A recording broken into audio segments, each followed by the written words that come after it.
Halo pendengar setiap podcast, salam semesta. Bagaimana kabar kalian? Bertemu lagi bersama Caster yang Apak, hanya di podcast Daybak, tempat dimana kamu bisa belajar tentang sains, teknologi, serta tips dan trik menarik yang berhubungan dengan sains dan teknologi tentunya. Kita akan masih membahas seputar sains, tapi sains kali ini kita akan pada perilaku ya. Ya, sekarang di kalangan remaja termasuk caster sendiri juga banyak banget yang sedang membahas ini. Ini udah bukan kasus baru, tapi udah kasus-kasus yang udah lama banget dah. Tapi kita ingin membahas suatu hal yang bernama toxic relationship. Toxic relationship, dari kata toxic itu artinya racun, dimana racun itu mematikan ya. Ya, racun itu kan terkenal dengan hewan seperti ular, laba-laba, tarantula, dan sebagainya macamnya. Tapi ini adalah toxic relationship. Relationship itu merupakan hubungan, dimana relationship itu ya nggak cuma tentang pasangan ya. Apa kita ke orang tua, kita ke adik itu juga relationship. But biasanya kata relationship itu lebih ditunjukkan memang pada pasangan untuk pria dan wanita. So, secara sains ini akan masuk dalam tingkat psikologi juga gitu loh ya, tanpa perlu basa-basi gitu loh. Dan ya banyak yang menanyakan sebenarnya definisi tepatnya toxic relationship itu apa sih, terus kenapa itu bisa terjadi sih?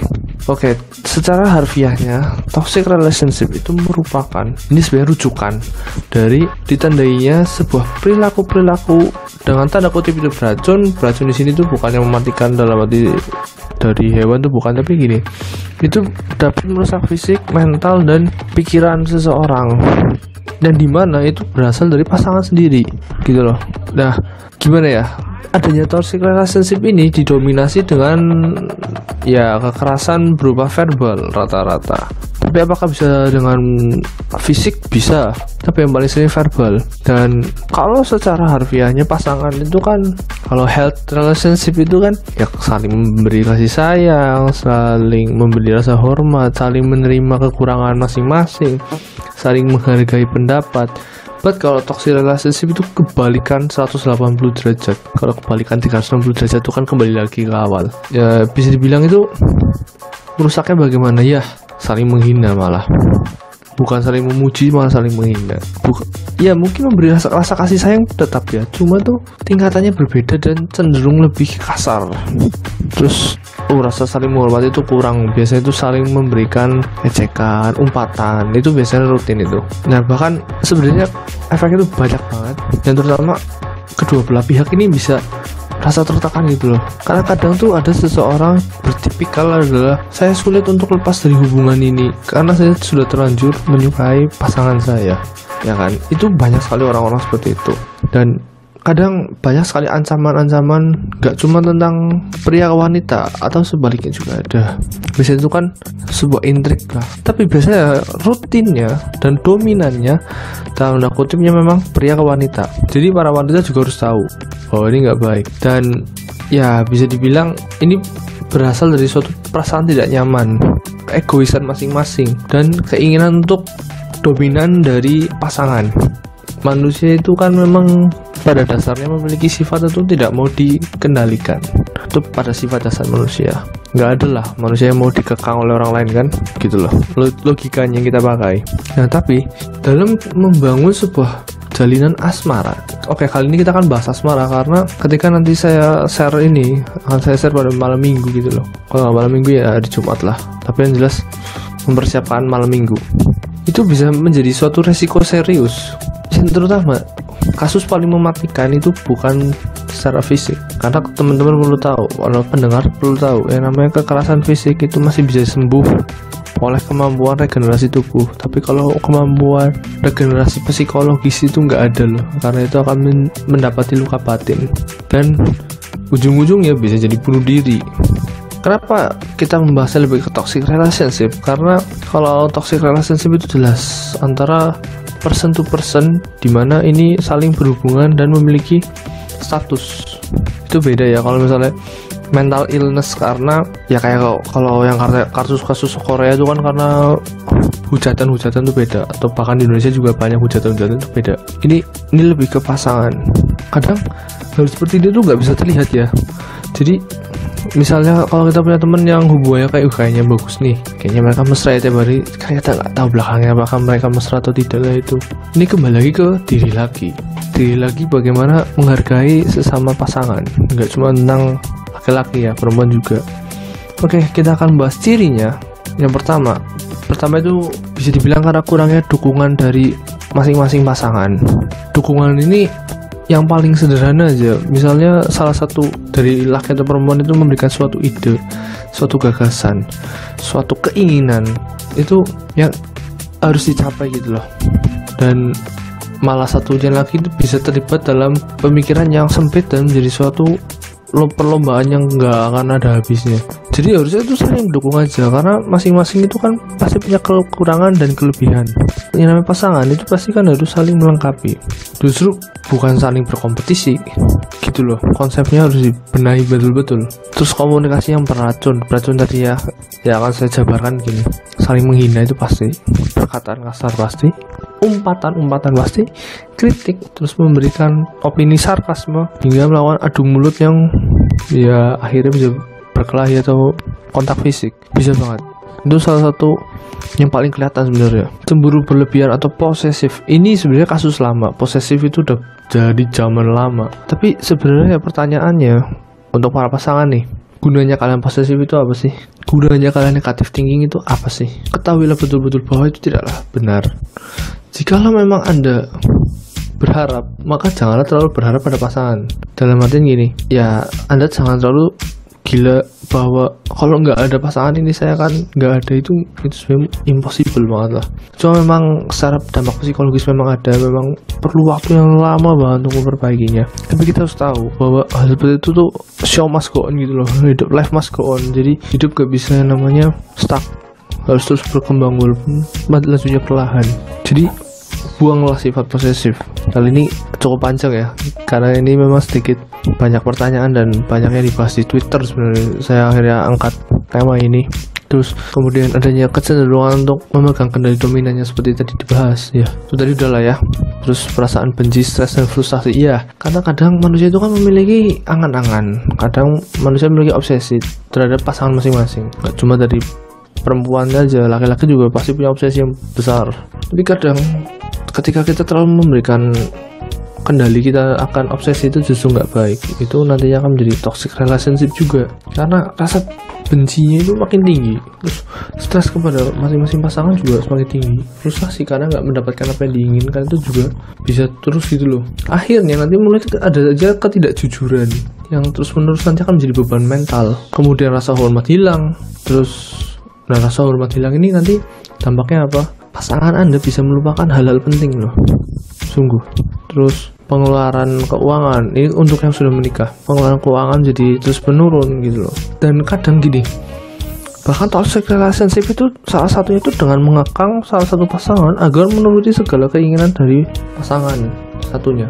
Jadi maksudnya ya, contohnya kalau yang para pria ya membuat wanitanya itu jadi manut, terus juga gak boleh, karena wanita juga harus memiliki pendapat dan kepribadiannya sendiri gitu loh. Jadi jangan apa-apa ikut gitu loh, tapi buatlah suatu keputusan secara bersama dan sesuai dengan kebaikan yang ada gitu.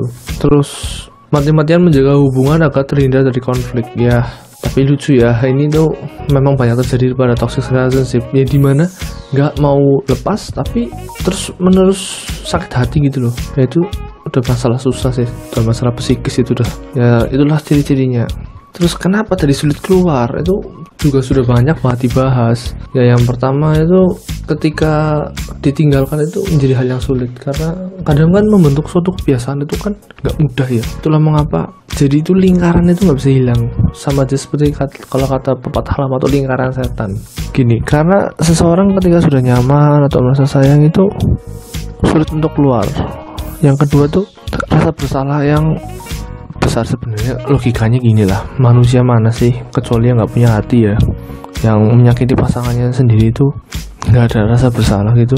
Cuman kadang kan kebawa gengsi dan kebawa keinginan yang besar dalam menang terus gitu, sebenarnya nggak baik gitu loh. Itulah harus yang dihindari sebenarnya, tapi itulah faktor utama gitu loh. Dan yang terakhir itu paksaan pada diri untuk selalu ya terobsesi lagi. Jadi obsesi itu lebih ditingkatkan daripada logika gitu loh. Logika dalam suatu hubungan tuh sebenarnya ada loh ya. Gimana ya bilangnya ya. Jadi logikanya gini, ya nggak mungkin dong kita selalu ngepres pasangan terus kan gitu loh. Dan nggak mungkin dong kita meminta pasangan tuh harus bisa ini bisa itu, ya nggak bisa lah. Tetap manusia. Kalau Anda di posisi seperti itu pun juga berat kan. Dan akhirnya adalah bagaimana sih cara keluar dari toxic relationship. Aduh, secara psikologi pada banyak yang mengatakan, but kalau caster pribadi yang pertama itu ya Anda harus melakukan komitmen dan Anda harus memberikan suatu kepastian gitu loh dalam suatu hubungan, apakah ingin mengakhiri hal-hal yang menyakiti diri sendiri itu gitu loh. Dan memang harus kedua belah pihak mau. Kalau nggak mau ya sudah, ya toxic relationship itu jalan terus sampai mati mungkin. Dan komunikasikan masalah tersebut itu ya dibantulah dengan pihak-pihak luar, dari keluarga lah, dari teman terdekat yang dipercaya lah, atau bahkan ketemu psikolog maksudnya, agar segala masalah itu hilang gitu loh. Gak enak loh jadi toxic relationship itu, apa dikekang, apa jadi masalah, main tangan, main kaki. Waduh, sebenarnya apakah ada rasa sayang? Sebenarnya ada ya, kita nggak bilang nol ya. Toxic relationship sama dengan itu bullshit sayang itu sebenarnya nggak bilang mau dibilangnya gitu, nggak bisa. Karena ya ini kan sudah menjadi sebuah hubungan pasangan gitu loh. Pasti kan ada dasarnya kenapa mau pasangan.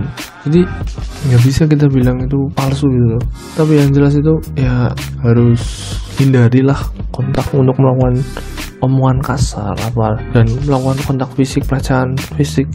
Dengan begitu maka membangun hubungan kembali dari dasar atau fundamental jauh lebih mudah.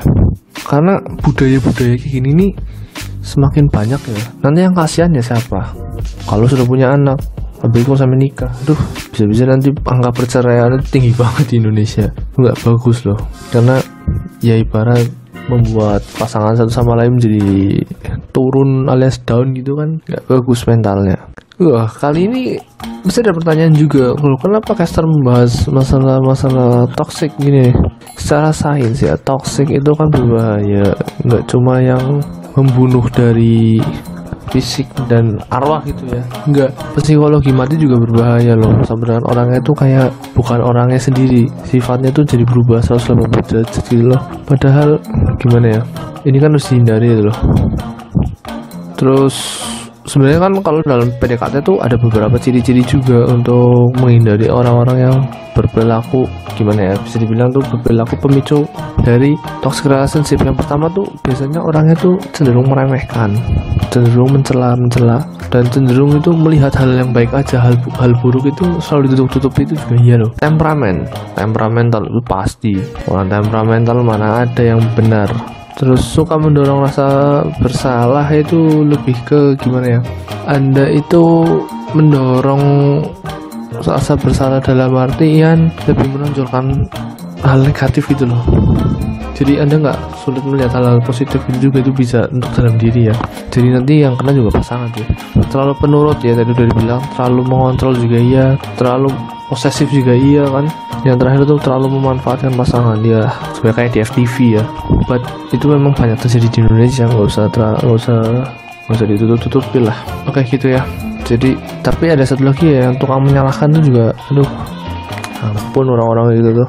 Jadi dari saya caster itu kita sudah membahas tentang toxic relationship. Jadi orang Indonesia tuh jadi jangan yang namanya mau kalah dengan keadaan gitu loh. Baik laki atau perempuan harus tahu keadaan. Tumbuhkan rasa cinta itu bukan karena fisik atau masalah, tapi memang Anda itu butuh pasangan Anda ini.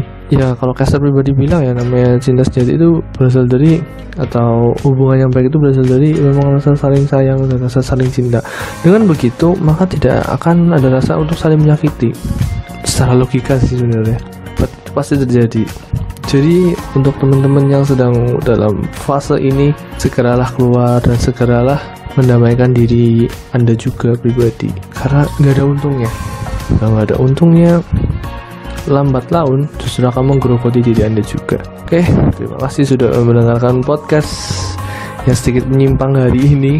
Semoga teman-teman bisa belajar dari yang namanya toxic relationship dan jauh-jauhkan diri dari hal ini, karena ini bisa berbahaya dan bahkan bisa menyebabkan kematian karena psikologinya habis. Oke, jangan lupa kalau teman-teman ingin curhat masalah kebutuhan gadget, bisa langsung hubungi saya di Twitter yang ada pada thumbnail. Nah, gitu masalah kamera, laptop atau HP untuk kuliah atau kerja bisa didapatkan. Dan saya orang di rumah, jaga selalu kesehatan. Sampai bertemu di chapter selanjutnya. Semoga teman-teman semakin mengerti dan juga tuh semakin melihat dari sisi yang lain gitu loh.